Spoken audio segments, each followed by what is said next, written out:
जिस तरह से किसानों के प्रदर्शन को लेकर के स्थितियां चल रही लगातार खराब हो रही, विपक्ष भी लगातार इस पर निशाना साध रहा है, क्या? देखिए, सरकार पूरी संवेदनशीलता के साथ, सतर्कता के साथ किसान के मुद्दे के ऊपर कार्य कर रही है।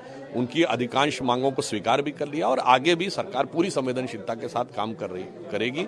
और मेरे विचार से देश की जनता और बाकी लोगों को भी इस विषय पे समझना चाहिए। और वैसे एक टेक्निकल पॉइंट है, अगर आप देखें तो इस समय तो जब लोकसभा का कार्यकाल समाप्त हो गया है तब कानून की मांग थोड़ी तकनीकी दृष्टि से विचित्र है, क्योंकि अब तो चुनाव की अधिसूचना जारी होने वाली, तो सरकार कोई कानून बनाना भी चाहे तो नहीं बना सकती। तो मुझे लगता है कि जो लोग ये मांग कर रहे हैं उन्हें इस बिंदु पर विचार करना चाहिए कि जो उनकी मांग है वो आज लीगली पॉसिबल भी नहीं है, क्योंकि सरकार अब संसद कैसे बुला सकती है। इसलिए सरकार अपनी पूरी दृष्टि संवेदना के साथ, हमारे दो मंत्रियों ने बातचीत की और आगे भी सरकार प्रतिबद्ध है किसानों के हर समस्या के सकारात्मक और संविधान के दायरे के अंदर समाधान निकालने। सर, एक आखिरी सवाल रहेगा, जिस तरह से इंडिया गठबंधन या इंडिया अलायंस है, इसमें लगातार जो गुट है, जैसे समाजवादी पार्टी से भी लगातार कुछ न कुछ चीजें असमान होती जा रही है, स्वामी प्रसाद मौर्य हो या अपना दल हो, लगातार कटते जा रहे हैं। क्या लग रहा है किस तरह की स्थिति रहेगी चुनाव के समय? देखिए, हमारे विरोधी लोग कहते थे जब श्री राम जन्मभूमि की प्राण प्रतिष्ठा का समय था कि शायद ये मुहूर्त ठीक नहीं था।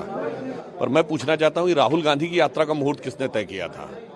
कि जब से यात्रा शुरू हुई है इंडी गठबंधन के लिए पता नहीं कौन से दिन आ गए हैं। मतलब वो गुवाहाटी में शुरू करते हैं तो महाराष्ट्र में देवड़ा जी छोड़ देते हैं, वो बंगाल पहुंचते हैं तो दीदी छोड़ देती हैं, वो बिहार की तरफ मुड़ते हैं तो सरकार पलट जाती है।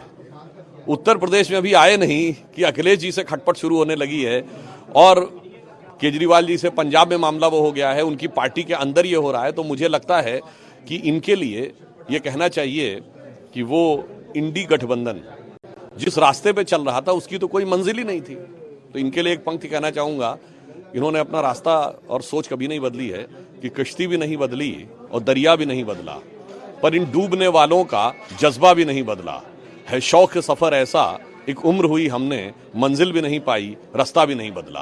तो इसी भटकती हुई मंजिल के रास्ते के वो मुसाफिर हैं। इसलिए हम उनको यही कहते हैं कि सही राह देखिए, खुद भी भटके हैं, देश को भटकाने का प्रयास मत करिए। देश की जनता बहुत स्पष्ट देख रही है। एक तरफ है मोदी जी के नेतृत्व में, मोदी जी के जांचे परखे खरे नेतृत्व में भरोसे का गठबंधन, और दूसरी तरफ है आपस में लड़ता भिड़ता गिरता उठता और अज्ञात नेतृत्व में भ्रम से भरा हुआ गठबंधन।